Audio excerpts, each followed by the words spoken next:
Shalom Bapak Ibu. Shalom.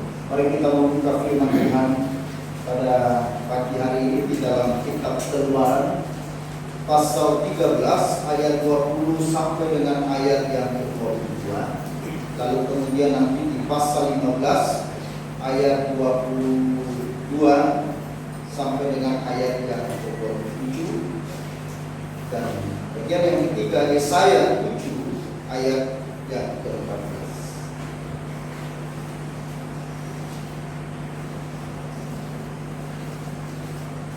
Keluaran pasal 13 ayat 20 dan ayat sampai dengan ayat yang ke-22. Demikian firman.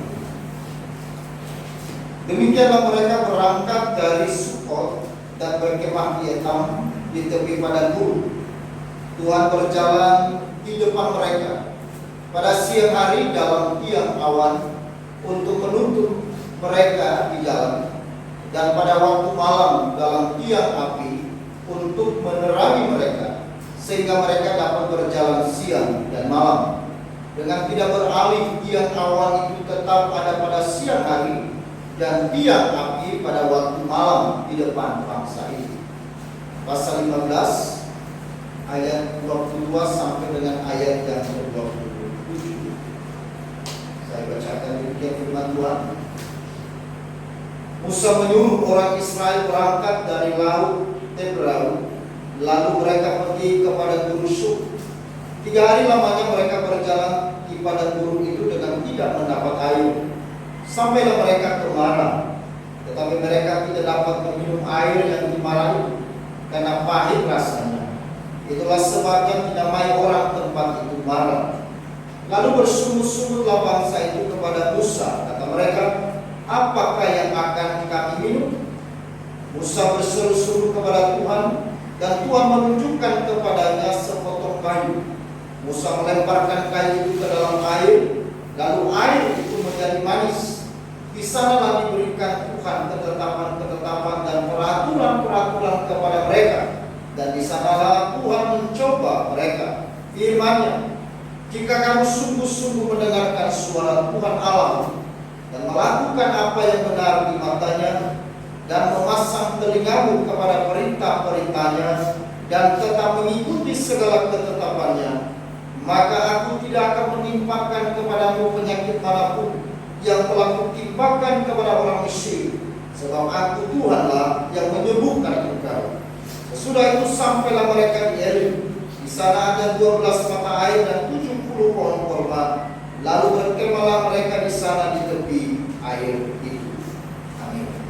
Lalu kemudian bagian yang terakhir di dalam Yesaya pasal 7 ayat yang ke-14. Yesaya 7 ayat yang ke-14. Demikian firman Tuhan. Sebab itu Tuhan sendirilah yang akan memberikan kepadamu suatu pertanda.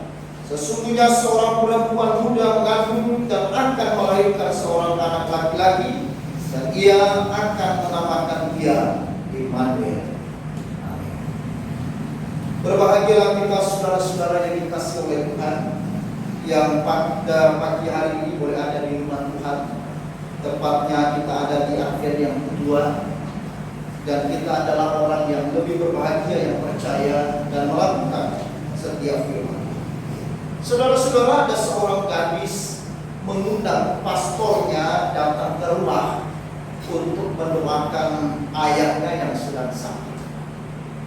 Lalu pada waktu sang pastor datang, ia mendapati seorang bapak tua yang sedang berbaring lemah di tempat tidur, dan sebuah kursi kosong di depannya. Pastor itu berkata, tentu Anda telah menantikan saya ya Pak. Lalu bapak itu mengatakan, tidak. Siapakah Anda? Kemudian pastor memperkenalkan dirinya dan berkata, saya melihat kursi kosong ini. Saya kira Bapak sudah tahu kalau saya datang ke sini. Lalu Bapak itu berkata, oh, kursi itu. Bisa Pak pastor tutup pintu kamarnya? Sambil bertanya-tanya dalam hati, pastor pun pergi untuk menutup pintu kamar itu. Lalu bapak tua itu berkata begini,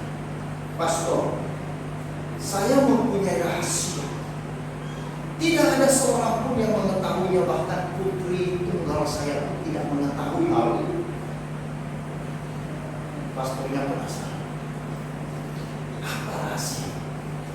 Lalu kemudian Bapak itu mengungkapkan, begini Pak Pastor, seumur hidup saya Yesus, saya tidak tahu bagaimana harus berdoa dan bagaimana caranya berdoa. Memang tiap kali pastor berkhotbah di gereja, saya mendengar pastor mengajar bagaimana kita harus berdoa dan caranya berdoa. Tetapi saya selalu gagal dalam mencobanya, Pak Pastor. Bahkan itu semua berlalu begitu saja. Tetapi pada suatu hari, seorang sahabat saya memberitahukan bagaimana cara berdoa yang sangat sederhana kepada saya. Dan dia mengajarkan saya tepatnya 4 tahun yang lalu, Pak Pastor. Dia berkata begini sama saya, duduklah di kursi, lalu letakkan sebuah kursi kosong di depanmu. Lalu bayangkan Yesus di kursi tersebut. Ini bukan aku loh ya. Lalu kemudian kamu berbicara seperti biasanya kamu berbicara, seperti kamu juga sedang bercakap-cakap dengan saya saat ini. Lalu Bapak tua itu mendengar itu, kemudian dia mulai mempraktekkan saudara-saudara. Setiap harinya Bapak tua itu dia duduk di depan kursi kosong, lalu dia membayangkan bahwa Yesus sedang ada di depan dia dan sedang berbicara dengan dia. Bapak tua ini saudara-saudara melakukan hal ini bisa berjam-jam dalam sehari. Tetapi tidak ada seorang pun yang mengetahui apa yang sedang dilakukan oleh Bapak tua ini, bahkan termasuk anak tunggalnya. Saya tidak memberitahukan kepada putri saya. Bahkan di dalam melakukan ini saya pun juga sembunyi-sembunyi, Pak Pastor. Karena saya takut ketahuan jikalau nanti putri saya melihat saya gila. Ya, karena saya bercakap-cakap di depan kursi kosong. Pak Pastor sangat tersentuh hatinya. Dan dia berkata, Pak, Bapak bisa lanjutkan doa-doa Bapak seperti ini. Seperti Bapak sedang bercakap-cakap, seperti layaknya Bapak berbicara dengan seseorang setiap hari kepada. Lalu sebelum pulang, pastor mendoakan dia dan dia pulang. Tapi 2 hari kemudian, saudara-saudara, si putrinya itu memberitahukan pastor kalau bapaknya telah meninggal tadi siang. Pastor kaget. Lalu kemudian pastor berkata, apakah ia meninggal dengan damai? Putrinya berkata, iya. Waktu saya pamit untuk membeli beberapa keperluan ke toko siang itu, saat ayah saya memanggil saya dan mengatakan bahwa dia sangat mencintai saya dan kemudian dia mencium kedua pipi saya. 1 jam kemudian Pak Pastor saya pulang dan saya mendapati ayah saya sudah meninggal. Tapi ada satu kejadian yang aneh waktu ayah saya meninggal, Pak Pastor. Pastor yang mengatakan apa? Ia meninggal dalam posisi duduk di atas tempat tidur dengan kepala tersandar pada sebuah kursi kosong yang ada di depan. Lalu pastor menyahut, puji Tuhan yang meninggal dengan damai. Yang meninggal sedang bercakap-cakap dengan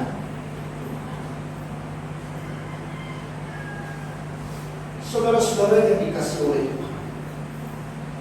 Cerita ini mengajarkan kita tentang arti dari sebuah penyertaan Tuhan bagi setiap anak-anak. Ketika kita menjadi orang Kristen, seringkali terjadi musibah, kegagalan, penderitaan, sakit penyakit, bahkan mungkin aniaya. Dan dalam pergumulan-pergumulan hidup seperti itu, lalu kita mencoba bertanya, apa arti penyertaan Tuhan itu? Dan banyak orang Kristen, saudara-saudara, karena konsep penyertaan Tuhan yang keliru, menjadi mundur dari itu. Banyak orang Kristen yang memiliki konsep yang keliru, yang salah tentang arti dari sebuah penyertaan Tuhan, sehingga kemudian ketika mereka melewati pergumulan-pergumulan yang berat, pergumulan yang menyulitkan mereka, lalu mereka berpikir bahwa Tuhan tidak beserta dengan mereka. Di manakah kehadiran Tuhan? Kalau Tuhan ada, kenapa musibah terjadi? Kalau Tuhan besertaku, mengapa saya harus gagal? Kalau Ia menyertaiku setiap saat, mengapa saya harus menderita sakit penyakit? Atau mungkin ketika kita mungkin dianiaya, dia akan berkata, Tuhan terlalu kecil. Kenapa Tuhan membiarkan anakmu, umatmu dianiaya? Ini yang sering kita dengar, bukan?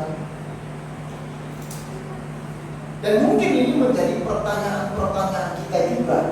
Tak kala kita ada di dalam keadaan yang seperti ini. Seandainya kita mengerti arti yang benar dari penyertaan Tuhan, saudara-saudara, niscaya kita akan tetap teguh dan tabah dalam menghadapi persoalan-persoalan hidup yang menerpa kita. Dan kita tidak mungkin akan menyalahkan Tuhan, apalagi bersungut-sungut atau marah kepada Tuhan. Jika demikian, apa arti yang benar dari penyertaan Tuhan?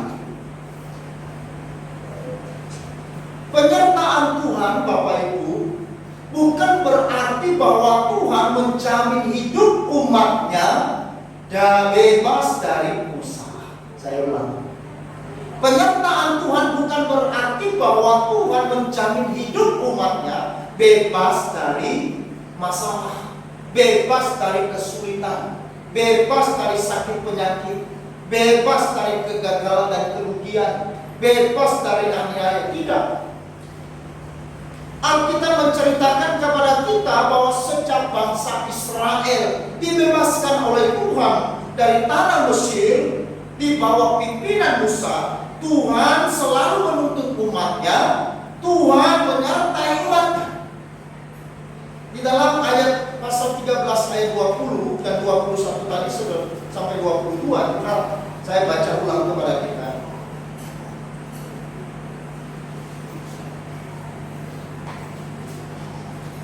Demikianlah mereka berangkat dari Sukot dan berkemah di Etam di tepi padang gunung. Tuhan berjalan di depan mereka pada siang hari dalam tiang awan untuk menuntun mereka di jalan, dan pada waktu malam dalam tiang api untuk menerangi mereka, sehingga mereka dapat berjalan siang dan malam dengan tidak beralih. Tiang awan itu tetap ada pada siang hari dan tiang api pada waktu malam di depan bangsa itu.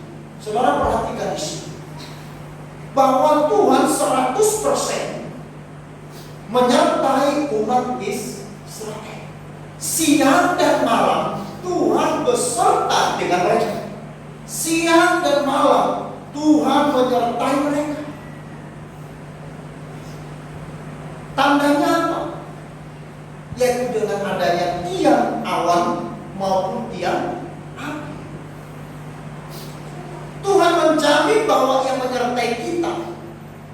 Tetapi penyertaan Tuhan bukan berarti menjamin bahwa hidup kita bebas dari kesulitan, bebas dari masalah, bebas dari segala pergumulan. Bukan. Melalui kisah dari orang Israel, di mana Allah hadir menyertai umat itu siang dan malam, tetapi bukan berarti bahwa orang Israel bebas dari kesulitan.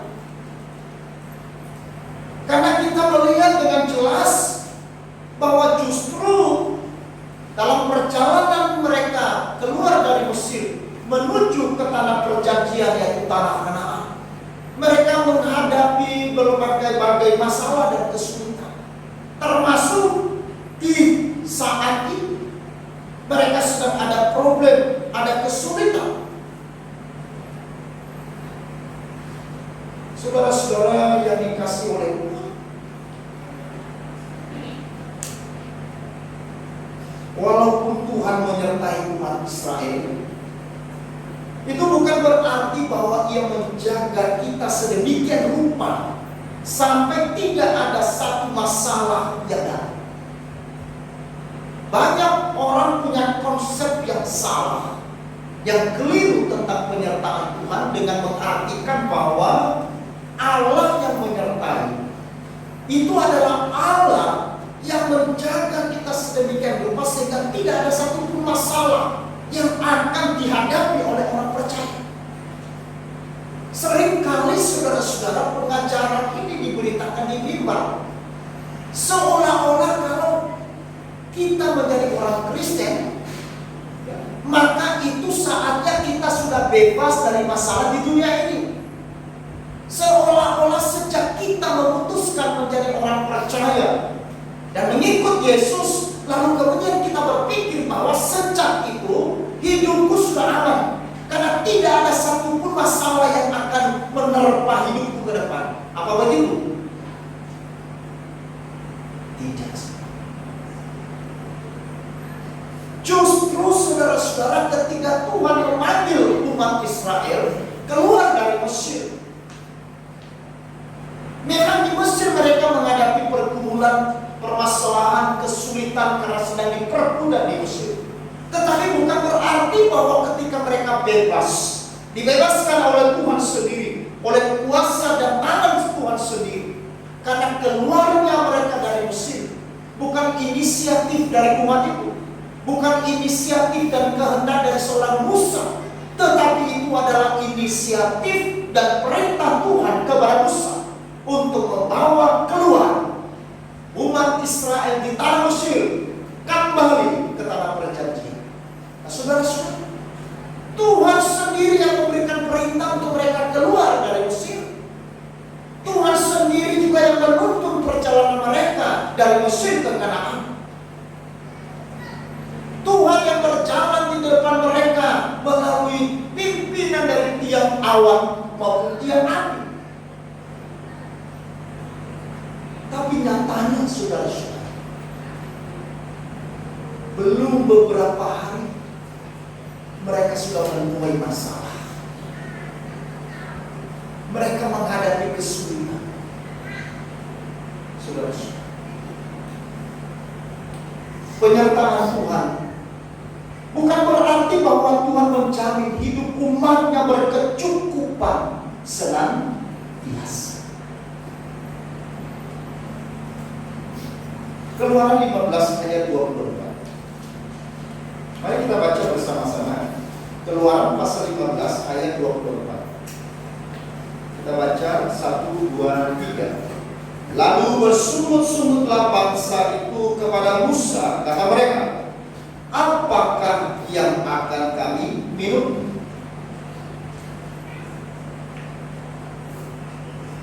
Tuhan beserta dengan mereka enggak? Tuhan masih ada di tengah-tengah mereka tidak? Tapi kenapa mereka kekurangan? Bahkan kebutuhan yang paling mendasar saudara-saudara, soal makan dan soal minum,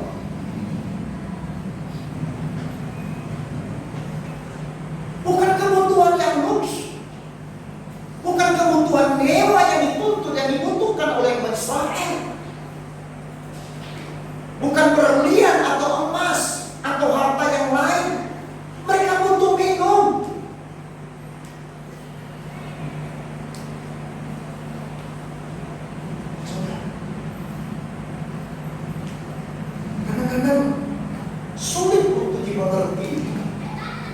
mengenai penyertaan Tuhan.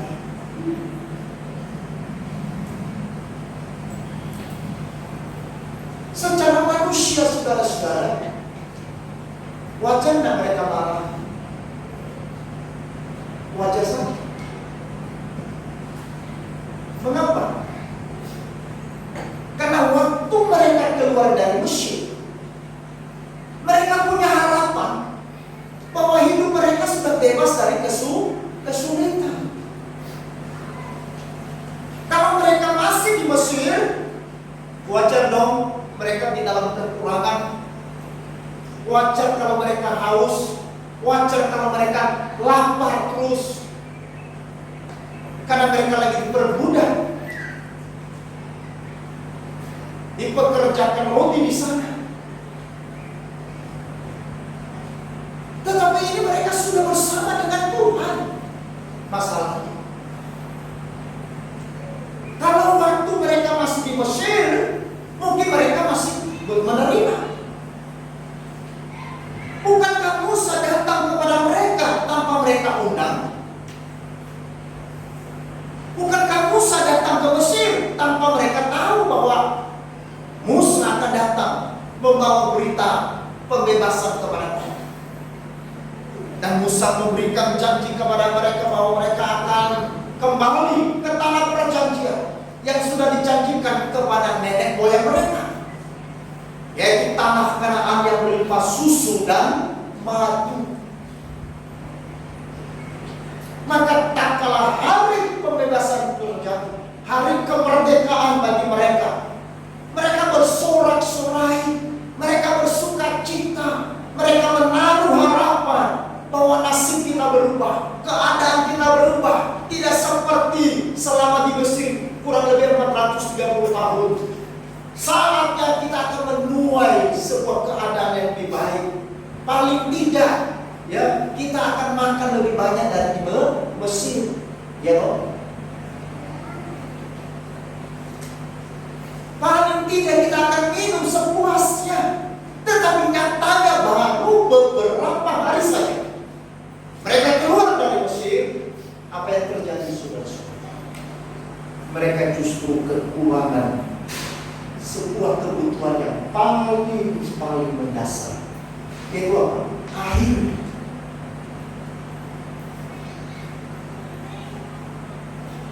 Sehingga disitulah saya mengatakan, saudara-saudara, bahwa penyertaan Tuhan bukan berarti bahwa Tuhan menjamin hidup umatnya berkecukupan senantiasa.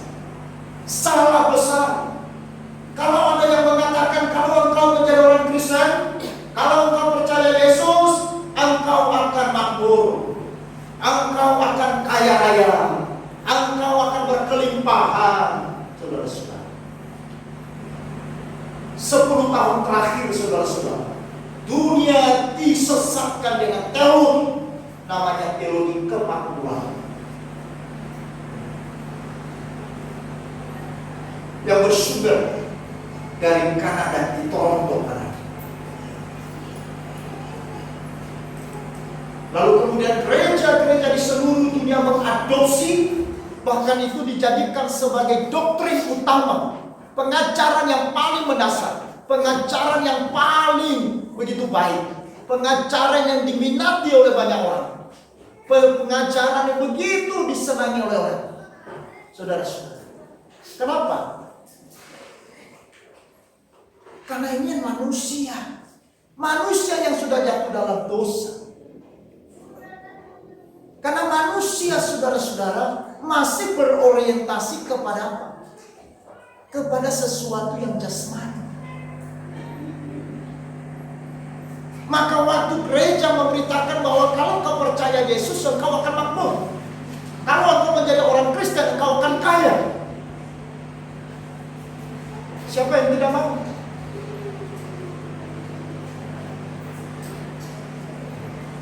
Saudara-saudara, maka sebagai orang Kristen kita harus perlu hati-hati.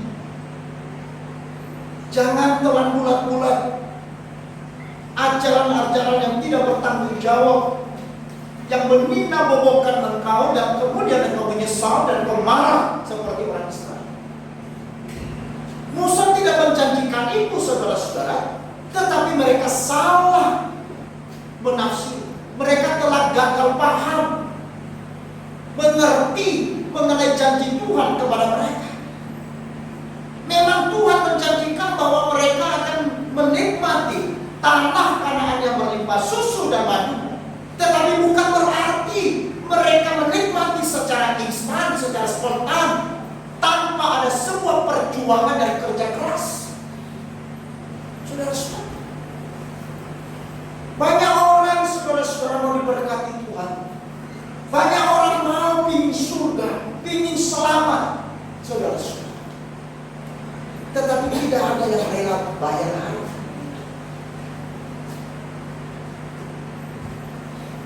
Keselamatan bukan barang yang murah.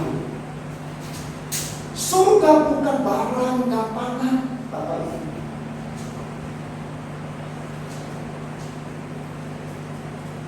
Bukan barang gampangan. Bukan barang murahan. Bukan barang rongsokan, saudara-saudara. Keselamatan saudara dan saya, hidup kekal saudara dan saya dibayar dengan apa? Harga yang sama. Bukan dengan emas dan perak, bukan dengan barang-barang fana, tetapi dibayar oleh dirinya sendiri, yaitu Yesus Kristus. Itulah sebabnya saudara-saudara, mengapa kita merayakan Natal?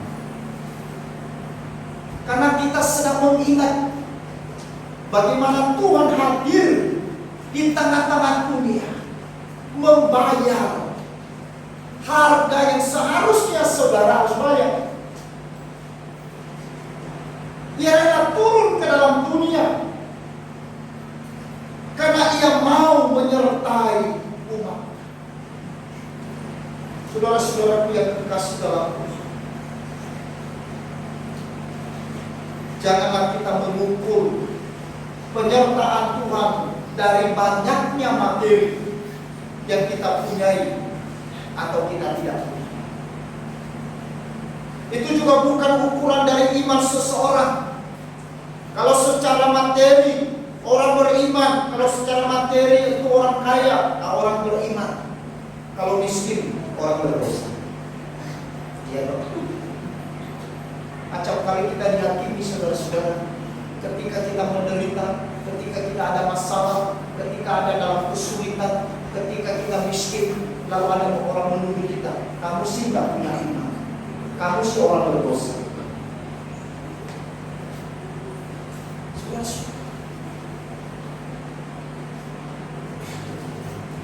Suatu hari ada seorang jemaat datang kepada pendeta. Dia minta pendeta mendoakan dia karena keadaan ekonomi yang berlarut-larut susahnya dalam keluarga. Langsung pendeta itu berdiri dan menuding orang tidak berkata, kamu manusia, kamu belum percaya Yesus. Itulah sebabnya kamu miskin sampai sekarang. Kalau kamu punya iman, itu artinya kamu bisa kaya. Apa begitu? Halo? Begitu kan?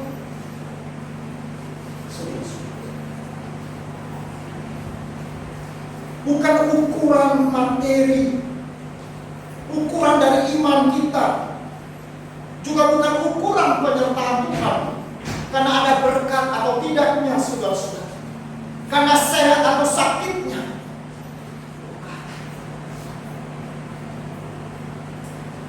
Setiap kali orang berkata orang itu sakit pasti ada dosa, belum tentu. Karena itu bukan ukuran penyertaan Tuhan.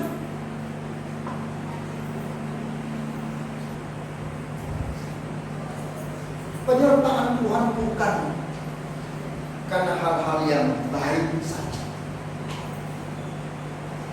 Ada kalanya Tuhan justru menyertai kita.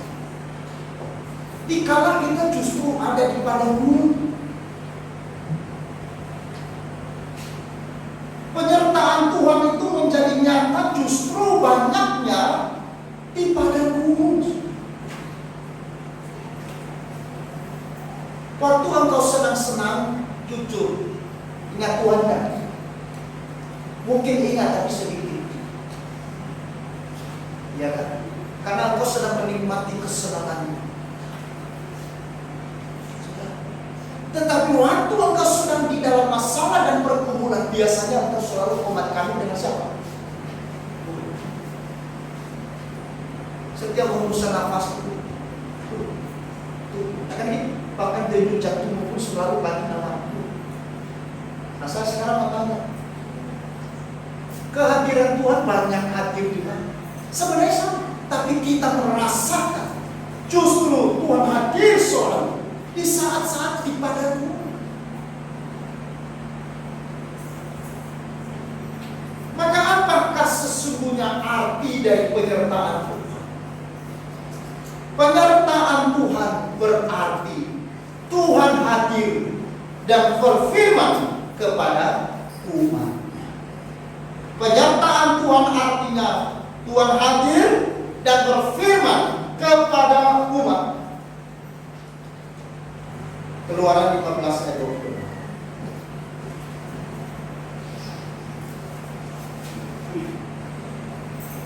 Firman-Nya, jika kamu sungguh-sungguh mendengarkan suara Tuhan Allahmu dan melakukan apa yang benar di matanya dan memasang telingamu kepada perintah-perintahnya dan tetap mengikuti segala ketetapannya, maka aku tidak akan menimpakan kepadamu penyakit manapun yang telah kutimpakan kepada orang Mesir, sebab aku Tuhanlah yang menyembuhkan. Kehadiran Tuhan, saudara-saudara, adalah sebuah bukti dari penyertaan Tuhan. Kehadirannya melalui firman-Nya yang berkata-kata, kehadirannya melalui firman-Nya yang berbicara.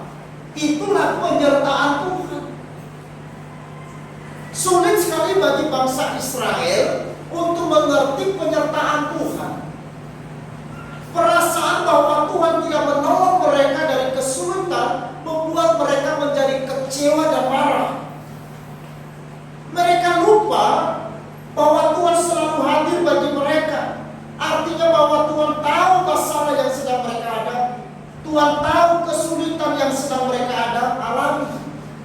Tetapi sebagai umat yang berdosa, tidak menyadari bahwa Tuhan hadir selalu dalam hidup mereka. Mengapa? Karena manusia lebih fokus pada masalahnya. Mereka lebih memandang masalah yang sedang dihadapi itu lebih besar daripada Tuhan. Sehingga mereka tidak lagi melihat Tuhan, tetapi yang dilihat adalah masalah. Di mata mereka Tuhan kabur. Tetapi yang semakin membesar di penglihatan mereka adalah masalah. Itulah sebabnya, saudara-saudara, umat Israel ketika mereka dimarah, mereka tidak punya minum. Walaupun sebenarnya Tuhan sedang menyediakan air, walaupun air itu pahit. Saudara lihat di sini, bukan tidak ada air, ada air, tapi airnya apa? Pahit. Kenapa Tuhan berikan pahit? Karena ini Tuhan sedang mengedukasi mereka. Tuhan sedang mengajar mereka menjadi umat yang dewasa, supaya mereka tetap belajar bersyukur. Kalau hari ini pahit, nanti besok manis. Dan kita tahu, saudara-saudara, bahwa akhirnya mereka minum air yang manis. Karena Tuhan sedang menguji mereka. Di situ dan dikatakan mencoba mereka. Kata mencoba ini adalah menguji. Tuhan sedang menguji mereka. Apakah mereka tetap bersyukur dengan air yang pahit itu? Kadang-kadang pahit memberi kesehatan, bukan? Ya kan? Kadang-kadang kita harus minum yang pahit. Teman badminton saya berkata, Pak, kalau Bapak main badminton supaya tidak ngos-ngosan, tidak habis nafasnya, Bapak harus harus minum air apa itu yang pahit Bapak? Pare. Bapak itu apa namanya, beras air pare 1 gelas. Bapak minum 1 kali seminggu selama 1 bulan. Karena waktu saya main badminton ngos-ngosan baru 1 set, seperti mau putus nafas. Saya coba sudah 1 gelas. Pahitnya bukan, tapi baru beberapa kali saya, wah, terasa. Sekarang main 4 set masih nafasnya masih bagus. Berarti pahit itu kan. Waktu dulu sebelum bangun ini ada kamar mandi di sini sebelah, lalu ada pohon pepaya. Dari sini teman-teman saya di sana. Itu selalu gundul itu. Saya lihat nanti, wah ini nanti besok saya mau ambil daun. Udah gundul. Artinya bahwa daun kaktus itu sangat bagus sekali. Sudah. Pahit belum tentu itu menyakitkan. Kadang pahit justru memberikan yang baik.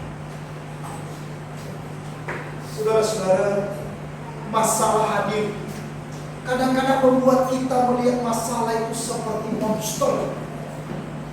Kita melihat masalah itu seperti sedang menguasai dan menindih. Seorang ibu ke pasar yang sehari-harinya pergi ke pasar dengan membawa keranjang, menaruhnya di atas kepala. Tapi pada suatu hari temannya beli mobil pickup. Waktu pagi-pagi itu dari belakang ada crashan mobil, dia noleh. Lalu temannya buka kaca, ayo naik, aku sudah beli mobil baru. Oh, senangnya bukan naik, puji Tuhan, karena masih 1 kilo lagi ke pasar jalan kaki dan tipul itu apa namanya, dia naik ke belakang mobil jalan. Sebelum mereka tiba di pasar, temannya yang sedang menyetir dia lihat ke belakang. Waduh, ini temanku ngapain masih pikul itu keranjang? Lalu kemudian mobil berhenti dan supirnya Bu, taruh itu keranjang di lantai mobil. Ngapain ibu pikul? Itu sudah ada di mobil. Oh iya, lupa. Saudara, orang Israel kecewa dan marah karena mereka melihat yang pahit saja. Mereka tidak sedang melihat tiang awam yang sedang berdiri di tengah-tengah mereka. Mereka hanya melihat apa yang sedang ada di depan mereka, melihat di sekitar mereka. Mereka fokus terus ke bawah, perkara-perkara di bawah, perkara-perkara yang ada di sekitar mereka, perkara-perkara di bumi. Itu menjadi fokus dari mereka. Mereka lupa kalau Tuhan sedang ada di tengah-tengah mereka. Tiang awal sedang ada di atas mereka. Seharusnya ketika mereka melihat ada air yang pahit, lalu mereka melihat ke atas. Tetapi saat itu mereka tidak mampu melihat ke atas, karena mereka fokusnya ke air. Mereka fokus ke bawah. Saudara-saudaraku yang dikasih dalam Tuhan, maka sejak dari Taman Eden, kemudian menuju ke masa para nabi, Allah terus menyatakan dirinya kepada manusia. Kadang lewat nubuat, kadang lewat firman, bahkan sampai ke zaman Yesaya, saudara-saudara.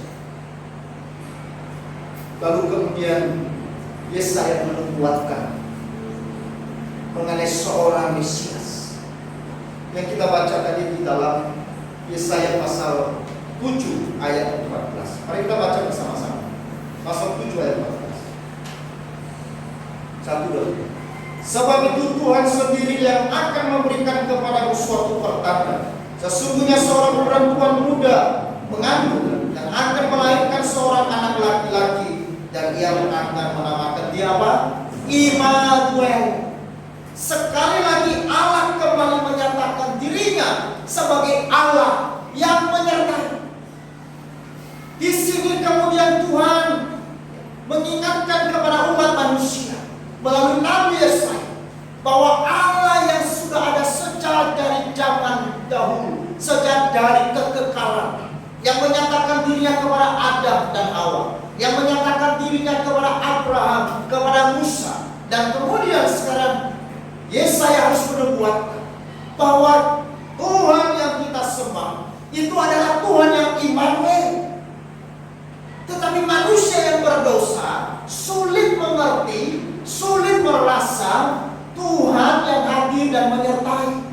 Itulah sebabnya kemudian di zaman Yesaya Tuhan menubuatkan bahwa 700 tahun yang akan datang, seorang yang bernama Yesus, yang disebut Immanuel, dia akan menjadi sama dengan manusia, yang berdiam di tengah-tengah kita dan hidup sama dengan kita, membuktikan bahwa dia adalah Allah yang menyertai.